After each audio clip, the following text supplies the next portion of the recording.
আজকের আলোচনার বিষয়বস্তুটা কিন্তু বেশ অন্যরকম।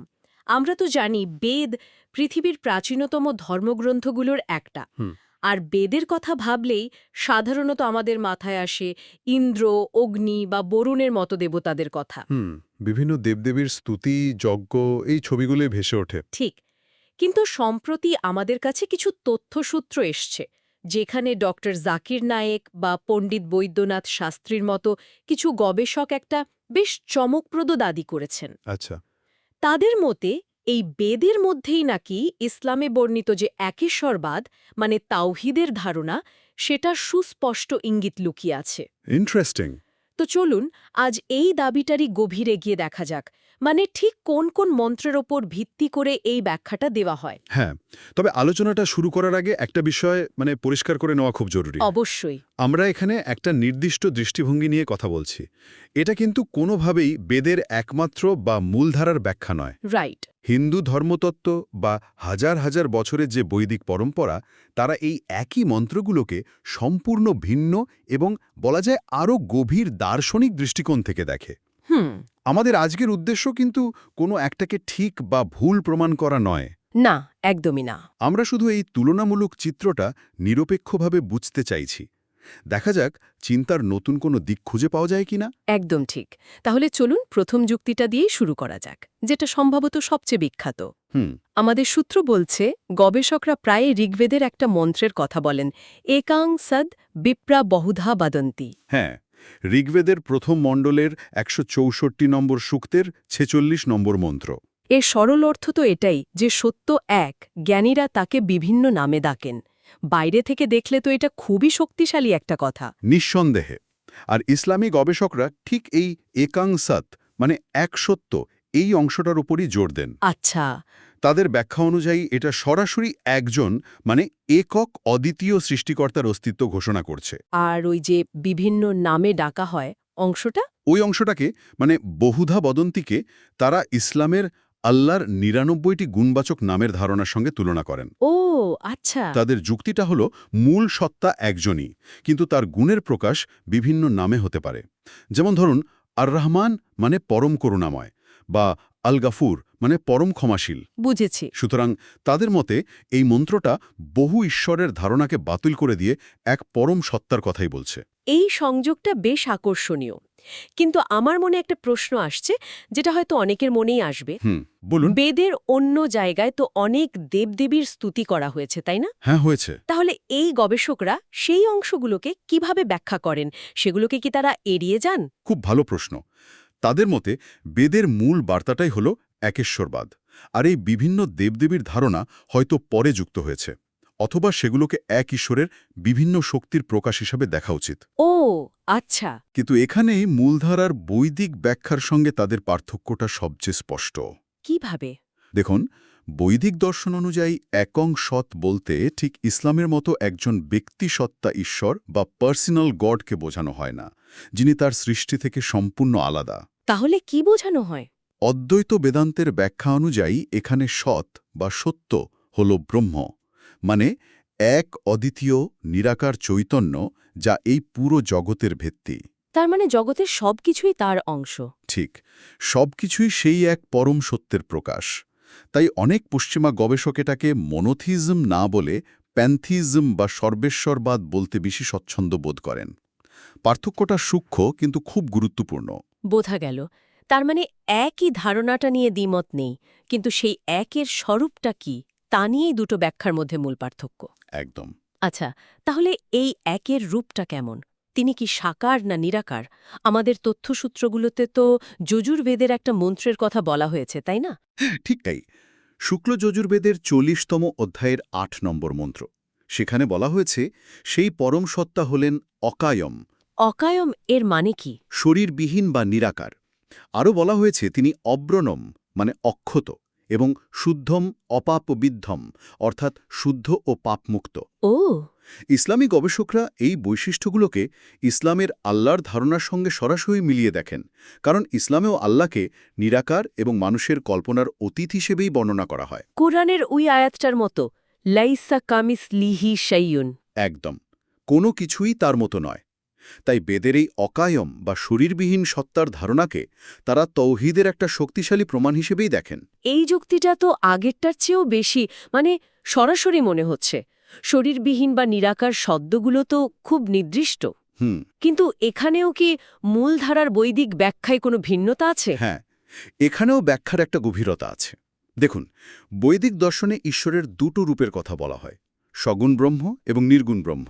সগুণ আর নির্গুণ। নির্গুণ ব্রহ্ম হলেন সেই পরম সত্তা, যিনি সমস্ত গুণ বা রূপের ঊর্ধ্বে। তিনিই হচ্ছেন এই মন্ত্রের অকায়ম বা নিরাকার সত্তা। আচ্ছা, আর সগুণ ব্রহ্ম? সেই একই ব্রহ্ম যখন নিজেকে মায়া বা শক্তির মাধ্যমে প্রকাশ করেন, তখন তিনি সগুণ ব্রহ্ম হিসেবে বিভিন্ন রূপে মানে দেবদেবী হিসেবে উপাসিত হতে পারেন। তার মানে এই মন্ত্রটা ঈশ্বরের সাকার রূপের উপাসনাকে বাতিল করছে না? পরম্পরাগত ব্যাখ্যা অনুযায়ী না, এটা ঈশ্বরের একটা বিশেষ অবস্থার বর্ণনা দিচ্ছে, তার একমাত্র অবস্থান নয়। অন্যদিকে ইসলামী গবেষকদের ব্যাখ্যায় নিরাকার হওয়াই হচ্ছে ঈশ্বরের একমাত্র এবং চিরন্তন অবস্থা। বাহ! এই সগুণ আর নির্গুণ ব্রহ্মের ধারণাটা তো পুরো বিষয়টাকে একটা নতুন মাত্রা দিল। মানে একই শব্দকে দুটো ভিন্ন দার্শনিক কাঠামোতে একেবারে অন্যভাবে দেখা হচ্ছে। ঠিক। আর এই নিরাকার ঈশ্বরের ধারণা থেকেই তো সম্ভবত আমাদের পরের পয়েন্টটা আসছে, তাই না? যেটা মূর্তি পূজা নিয়ে। একদম। এটাই আলোচনার সবচেয়ে সরাসরি এবং বলা যায় বিতর্কিত অংশগুলোর একটা। কোন মন্ত্রটার কথা বলা হয় এখানে? যজুর্বেদের ৩২ অধ্যায়ের ৩ নম্বর মন্ত্র। মন্ত্রটি হল ন তস্য প্রতিমা অস্তি। ন তস্য প্রতিমা অস্তি। এর অর্থ তো খুবই স্পষ্ট, তার কোনো প্রতিমা বা মূর্তি নেই। ঠিক। আর ইসলামী গবেষকদের জন্য এটা সম্ভবত সবচেয়ে শক্তিশালী প্রমাণ, কারণ ইসলামে তো মূর্তি পূজা বা শিরককে সবচেয়ে বড় পাপ হিসেবে দেখা হয়। হ্যাঁ, তা তো বটেই।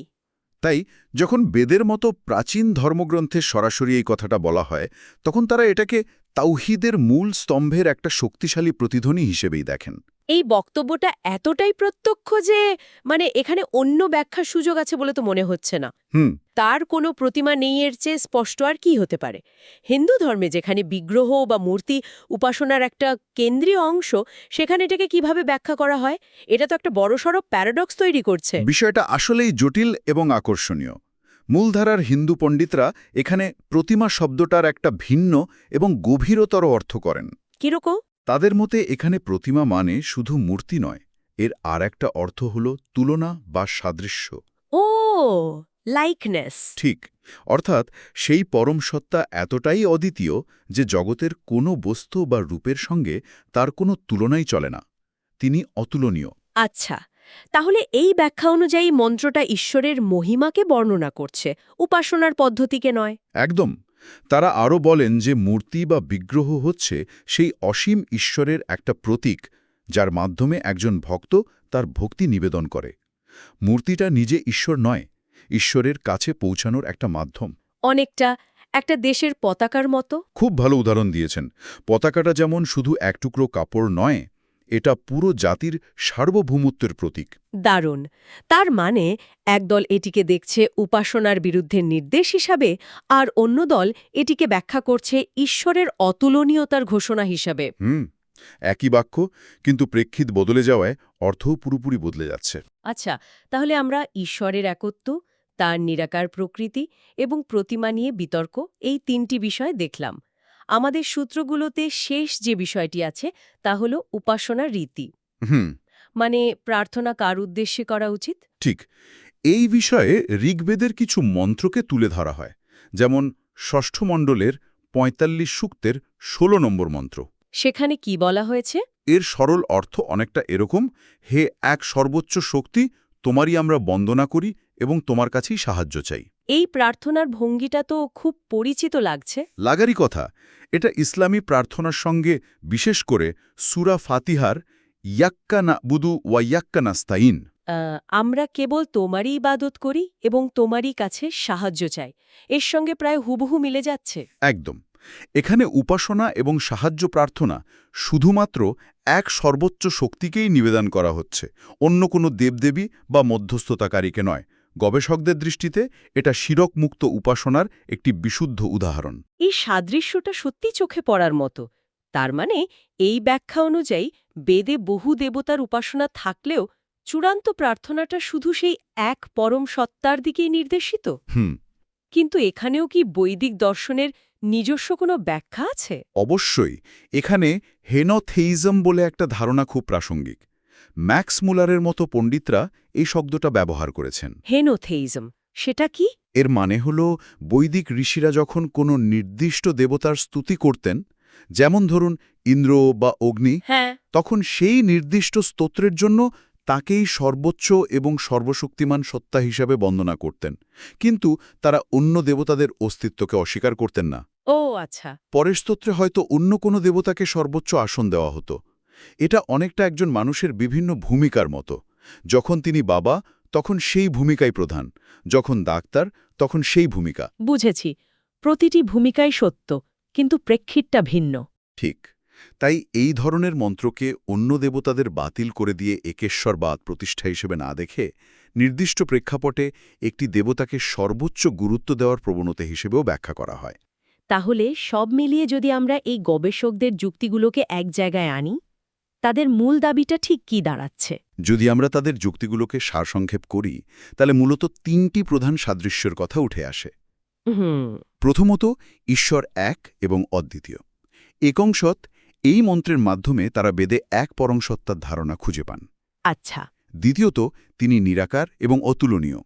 নতস্য প্রতিমা অস্তি বা অকায়ম, এই শব্দগুলোর মাধ্যমে তারা ঈশ্বরের রূপহীন এবং মূর্তি পূজার বিরোধী একটি চিত্র তুলে ধরেন। আর তৃতীয়টা? এবং তৃতীয়ত, উপাসনা কেবল তারই প্রাপ্য, তোমারই আমরা বন্দনা করি। এই ধরনের প্রার্থনার মাধ্যমে তারা শিরিক মুক্ত, সরাসরি ঈশ্বরের কাছে আত্মসমর্পণের ধারণা খুঁজে পান। অর্থাৎ তাদের মতে বেদের এই মূল বার্তাগুলোই হল তাওহীদ। হ্যাঁ, যা তাদের মতে পরবর্তী সময়ে বহু দেবতার ধারণার আড়ালে চাপা পড়ে গিয়েছিল। আর আমরা যেমন দেখলাম, প্রতিটি পয়েন্টেরই বৈদিক পরম্পরায় নিজস্ব ভিন্ন এবং গভীর ব্যাখ্যাও রয়েছে। তাহলে আজকের এই গভীর আলোচনা থেকে আমরা যা বুঝলাম তা হল কিছু গবেষক বেদের মতো প্রাচীন ধর্মগ্রন্থের ভেতরে একেশ্বরবাদের একটা কাঠামো খুঁজে পেয়েছেন। তারা নির্দিষ্ট কিছু মন্ত্রকে তাদের ধর্মতাত্ত্বিক কাঠামোর সঙ্গে মিলিয়ে একটা শক্তিশালী যুক্তি তৈরি করেছেন। হুম। অন্যদিকে বৈদিক দর্শনের নিজস্ব ব্যাখ্যায় এই একই মন্ত্রগুলো আরও জটিল এবং বহুস্তরীয় অর্থ বহন করে। ঠিক। মূল বিষয় হল এটি একটি নির্দিষ্ট ব্যাখ্যা, একটি দৃষ্টিভঙ্গি, যা আমাদের বিভিন্ন ধর্ম ও দর্শনের মধ্যে তুলনামূলক আলোচনার একটা নতুন দিক খুলে দেয়। এর উদ্দেশ্য বিশ্বাসকে মেলানো বা আঘাত করা নয়, বরং জ্ঞানের বিভিন্ন দিককে বোঝা। একদম। আর এই আলোচনা শেষে একটা বড় প্রশ্ন আমাদের ভাবার জন্য থেকে যায়। কি সেটা? এই ধরনের তুলনামূলক বিশ্লেষণ, যেখানে এক ধর্মের চশমা দিয়ে অন্য ধর্মের গ্রন্থকে পাঠ করা হয়, তা কি সত্যিই বিভিন্ন ধর্ম ও সংস্কৃতির মানুষের মধ্যে পারস্পরিক বোঝাপড়া বাড়াতে সাহায্য করে, নাকি এটা ধর্মতত্ত্বের জটিল এবং সূক্ষ্ম বিষয়গুলোকে সরলীকরণ করে ফেলার ঝুঁকি তৈরি করে? বাহ, খুব গুরুত্বপূর্ণ প্রশ্ন। এর মাধ্যমে কি আমরা সেতু তৈরি করছি, নাকি অজান্তেই একজনের বিশ্বাসকে অন্যের কাঠামোতে ফেলে তার স্বকীয়তাকে খাটো করছি? এই চিন্তাটা শ্রোতাদের জন্য রইল।